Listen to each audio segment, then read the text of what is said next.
Hey everybody, it's Megan from I Love Bodywork, and I am continuing my process with 30 ideas in 30 days.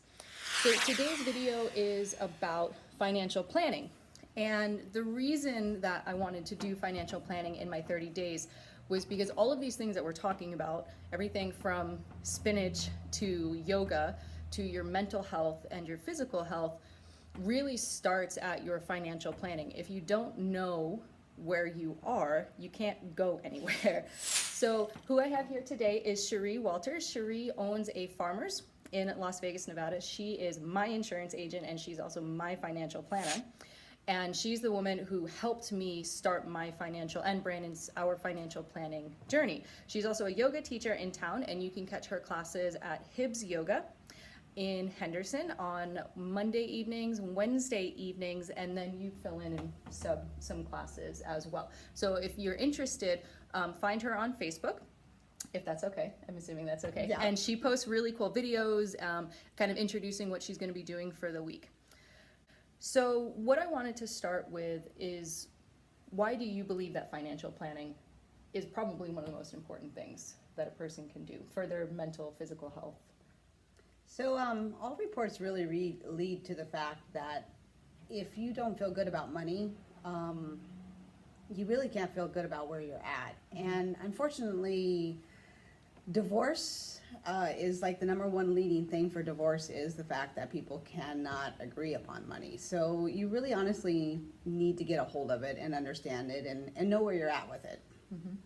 Yeah, I feel like that's really important, because I feel like a lot of times when you talk to friends and family about what relationship things they're having going on, it has something to do with money. There's not enough money, or somebody wants the money to go here, or there's a difference of opinion about where the money should be going. And basically what that is, and it's not always from a totally negative perspective. For example, like Brandon and I might have had arguments about money, but we were on the same page. We just didn't know where to do with our money. Very obvious. Like, there's not really a point of contention about, in a lot of ways, unmanaged money and bills and debt equals stress. It's just Absolutely. it is what it is. Can you talk about your perspective from a minute about that kind of like stress, mind, money connection, or Yeah. So what I see both on the financial planning and on the insurance side with people paying their bills and that kind of stuff is it really doesn't matter whether you make $100,000 or $1,000. Literally, it does not matter how much money you make. But if you don't write out where your bills need to go and where the money needs to go and your goals in life on what you're trying to save for, you're just going to be all over the place. And that's what creates the stress. I found the most helpful was to do it with somebody like you. So instead of like being at home and trying to figure all this out, it was like, okay, yes, this is stressful, but you were right there with us the entire process, being like, it's okay, this is what we're going to do, this is how you're going to look at it. You basically gave us like a guide to not completely freak out and fail what we were doing or what we were trying to do. And the reason why you want to do that with someone who's a neutral party is because, first of all, if you're doing it by yourself, just let's go into the steps of doing it. So like she said, you need to actually make a list of things that are absolutely you have to pay, you have a commitment to it.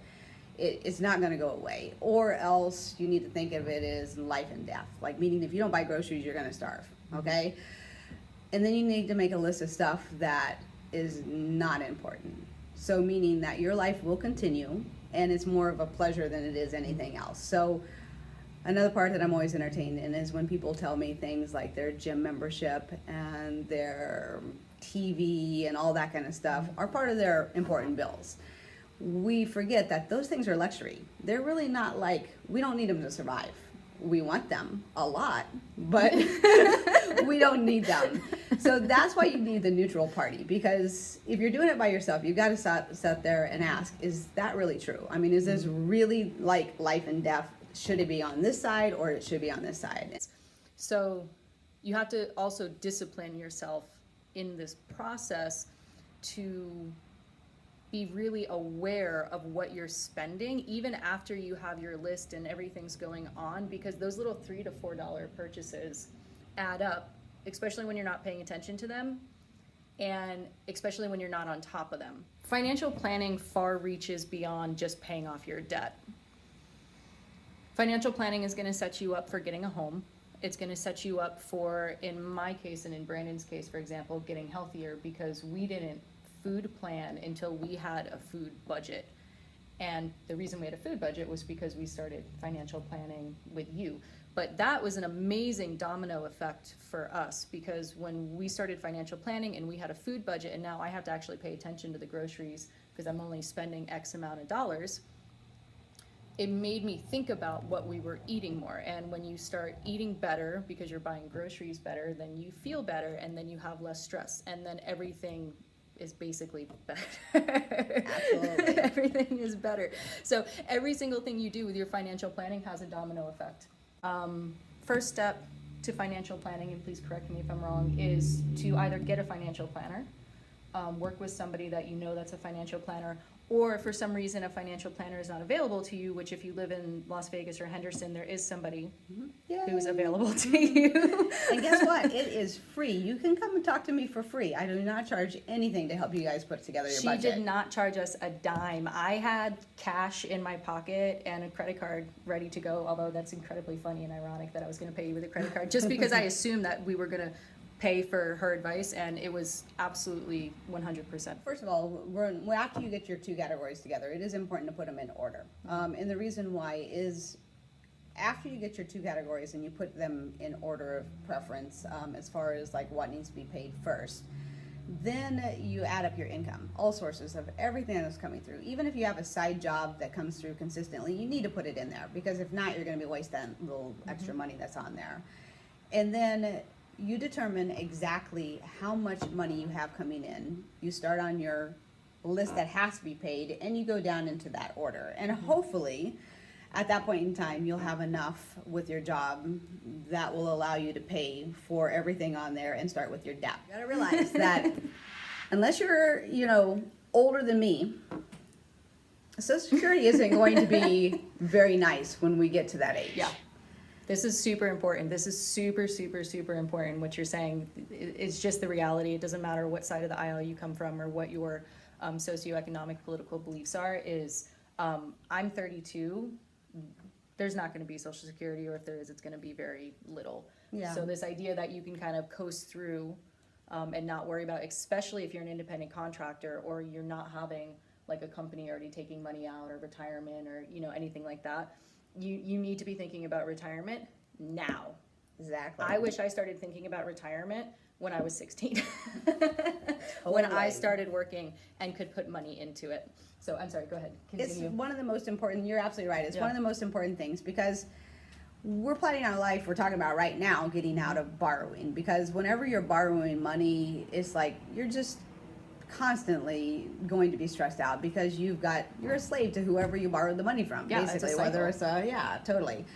So just think about it. When you're older, then you're going to be borrowing if you're not pre-planned. So you need to actually save for the retirement now, so you're okay. Because I will tell you that at my age, which I'm not going to tell you what that is, but they've already determined that at my age, Social Security is going to be cut. It's already going to be cut. And then when you're much younger than what I am, there's a good possibility that it's not even going to be around anymore.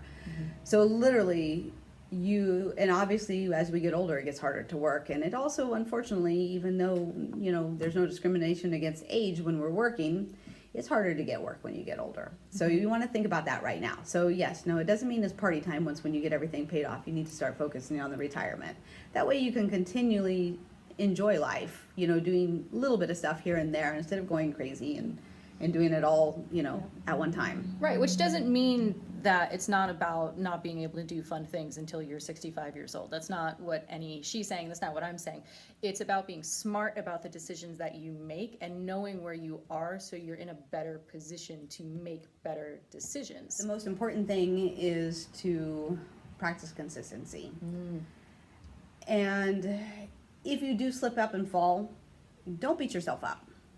That's the most important thing, is just realize that it's not you who actually made that stupid mistake. It was you who made the stupid mistake. But at the same point in time, it was the action.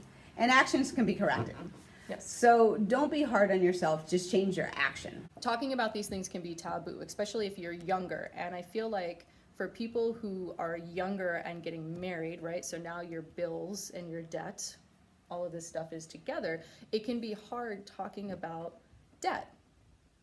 This information is to help you grow and to help your relationships grow, to help your mental health, your physical health, your stress levels, everything to become better and happier. And oftentimes we have to learn to get comfortable being uncomfortable for change to happen. True. Do you agree with that? Definitely true. That's like the 2 yoga teachers are coming at you It right makes now. you grow. It makes you grow. Absolutely. It absolutely makes you grow, and the only way you're going to get from point A to point B, or from debt to no debt, or to no control to control, is to grow through uncomfortable processes. And correct me if I'm wrong, but the end result is always 100% worth it. Absolutely. I mean, the whole idea of being able to get to the point in time where, you know, you can do what you want to do when you want to do it, and it's not a matter of the fact that you don't have the money to do it. It's a beautiful feeling. It is a beautiful feeling. Go ahead and post any comments that you have in the thread underneath this video. If you have people that you think would benefit from this video, which I think literally everybody would benefit from this video. I benefited from doing this video with Cheri because you just reminded me a whole bunch of stuff. I'm gonna go home and adjust on my budget and other things. Then tag them on this video and feel free to share this video like crazy. Thank you so much for doing this with me. Yeah, thank you. That was awesome. I really appreciate it. Did you have anything else you wanted to say? No, best of luck for all you guys. See ya. Bye. Yeah.